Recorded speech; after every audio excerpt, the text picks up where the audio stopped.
very much. We had a very good weekend in many respects. We're seeing phenomenal numbers in terms of the business we do with other countries and the business we do within our own country. I mean, really phenomenal numbers. We'll be announcing a new statistician sometime over the next 3-4 days.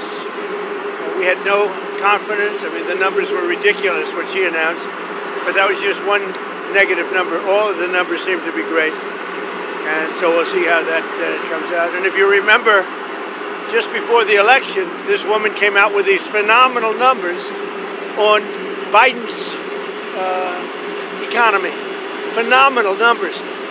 And then right after the election, they announced that those numbers were wrong. And that's what they did the other day. So it's a scam, in my opinion. My opinion is it's just additional scam. On Russia, Mr. President, can you say, have those nuclear submarines been deployed yet to face Russia?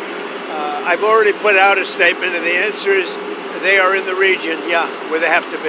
Is what Steve Witkoff's message will be to the Russians? Is there anything they can do to avoid sanctions at this point? Yeah, get a deal where people stop getting killed. They had a number that just came out that a tremendous number of Russian soldiers are being killed. And likewise, Ukraine, a lower number, but still thousands and thousands of people. And now we're adding towns where they're being hit by missiles. So it's a lot of people being killed in that ridiculous war. And, you know, we stopped a lot of countries from war, India and Pakistan. We stopped a lot of countries. And we're going to get that one stopped, too. Somehow we're going to get that one stopped. That's a really horrible war. You heard about Cambodia and Thailand. We got that one done. We got the Congo, which was going on for 31 years. Rwanda, that one's done.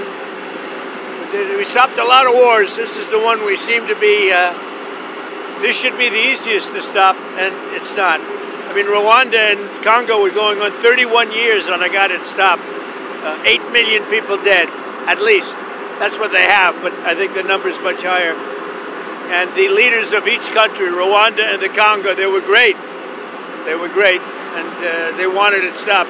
31 years it went on. We stopped a lot of wars. Serbia, Kosovo was going to be happening, and I don't believe it will now, so we stopped that one too. Yes. You said you had more of an update to give us on Gaza, on the Gaza trip. Can you give us anything now? We want the people fed, and we're the only country that's really doing that. We're putting up money to get the people fed, and Steve Witkoff is doing a great job, and we want Israel to get them fed. We're giving some pretty big contributions, basically to purchase food so the people can be fed. We don't want people going hungry, and we don't want people to starve, and there's some bad things happening. Do they see evidence of a genocide in Gaza? I don't think it's that. Look, they're in a war. Some horrible things happened on October 7th, as you know. It was a horrible, horrible thing. One of the worst I've ever seen. I've seen a lot of bad things in some president in terms of wars and potential wars. I mean, if you look at the one that we just stopped, there are thousands of people being dead already at the border between Thailand and Cambodia. Thousands of people. And I mean, I've seen some bad things, but that October 7th with Hamas was really, really bad. Mr. President, can you give us an update on Steve Witkoff in Russia, and what happens on Friday if the deadline comes and Russia has not agreed to a ceasefire? Well, there'll be sanctions, but they seem to be pretty good at avoiding sanctions. You know, they're wily characters, and they're pretty good at avoiding sanctions, so we'll see what happens. But Steve is focused right now on the border in terms of, we're talking about with Gaza, getting people fed. And he may be going, I think next week, Wednesday or Thursday, may be going to Russia. They would like to see him.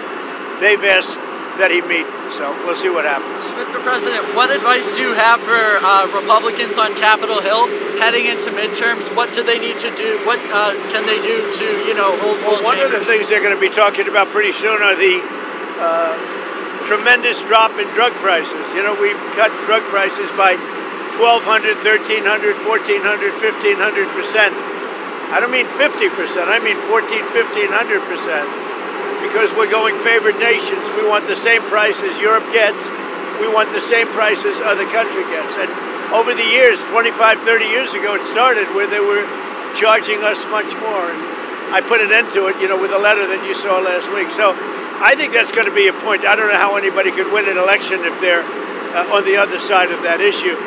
So we'll be dropping drug prices. It'll start over the next 2 to 3 months by 1,200, 1,300, and even 1,400% and 500%, but not just 50% or 25%, which normally would be a lot, because the rest of the world pays much less for the identical drug, and we're going to be paying the same thing. We're going to have a favored nations.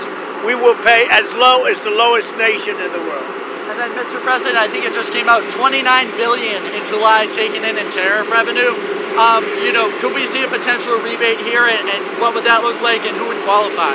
Well, we're going to pay down debt. We have a lot of money coming in, much more money than the country's ever seen, by hundreds of billions of dollars. And there could be a distribution or a dividend to the people of our country.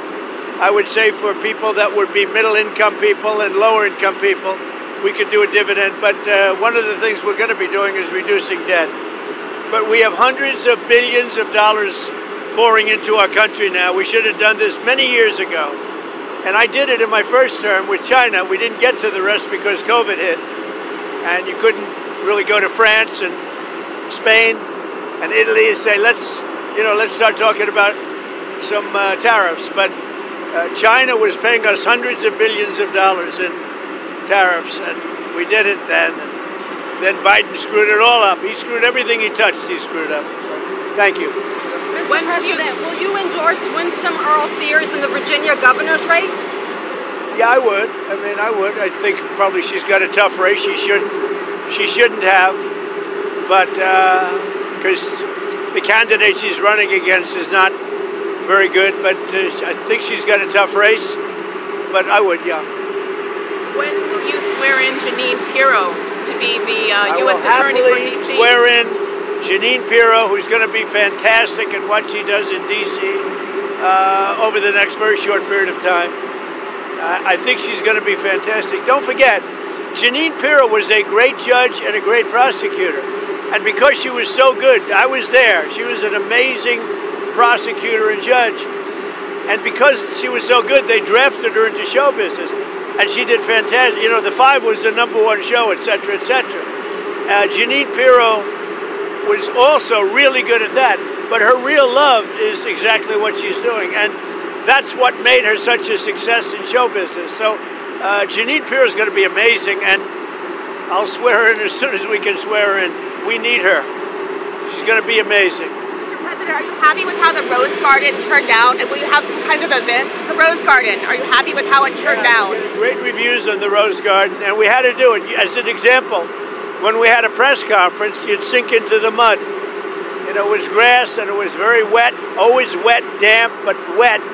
And if it rained, it would take 3, 4, 5 days for it to dry out. And we couldn't use it for really the intended purpose. So whether they had events or they had news conferences, we couldn't use it. And it's a beautiful white stone, and it's a stone that's the same color as the White House itself. And because it's very white, it's going to reflect the heat. It's not going to be very hot, like if you had a dark stone. So, yeah, we've gotten great reviews on the Rose Garden. Any update on the search for the Federal Reserve Board? Have you been interviewing candidates? No, I have a couple of people in mind. I'll be announcing somebody for the filling of the person that left. A woman left, as you know, who was I guess a Biden appointment, either Biden or Obama, but I think a Biden appointment. And she left early, and I think she left because she agreed with me on interest rates, and yet they were on the other side of the ballpark, right? So I'll be announcing that probably over the next couple of days. Okay. Mr. President, one more on tariffs here. As you continue to, pile up these trade deals, are you kind of gaining more leverage over countries that haven't come out, made a deal? I'm not looking for leverage. I'm looking for fairness. We want reciprocal as much as possible. Sometimes reciprocal would be too much for them to handle because it would be a much bigger number. But we want to see some reciprocity. We want to see reciprocal wherever we can. And all I can say is this: our country will be taking in hundreds of billions of dollars. You just said it. Already we're taking in, billions and billions of dollars. And it was very unfair. The world treated us very unfair. But the next big move is going to be the price of drugs. Because you could buy something in London or in Germany, someplace in Germany or many countries where it's 1/10, 1/3, 1/4, but sometimes 1/10 the price of what it costs to buy it in New York or some other place. And we're not doing that anymore. We're not allowing that anymore. That started many years ago when people were asleep at the wheel in this country, and they allowed that to happen, and I'm stopping it. I'm a UN ambassador. Will that still be a cabinet level position, sir, or not? I don't know. I haven't determined that yet. That's a good question. I'll make a decision. He's a very good guy, but I'll make a decision. Mr. President, what is your relationship with Laura Loomer? What kind of influence with Laura Loomer? What kind of influence does she have in the White House? I think she's very nice. I mean, I know she's known as a radical right, but I think Laura Loomer is a very nice person. I've known her for a long time. And, personally, I think she's a patriot. And she gets excited because of the fact that she's a patriot.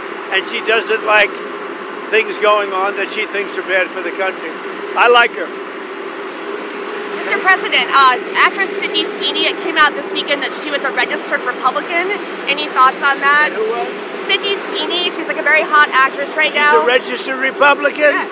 Oh, now I love her ad. Is that right? Is Sydney Sweeney? You'd be surprised at how many people are Republicans. That's what I wouldn't have known, but I'm glad you told me that. If Sydney Sweeney is a registered Republican, I think her ad is fantastic. Okay, thank you very much, everybody. Thank you, Mr. President.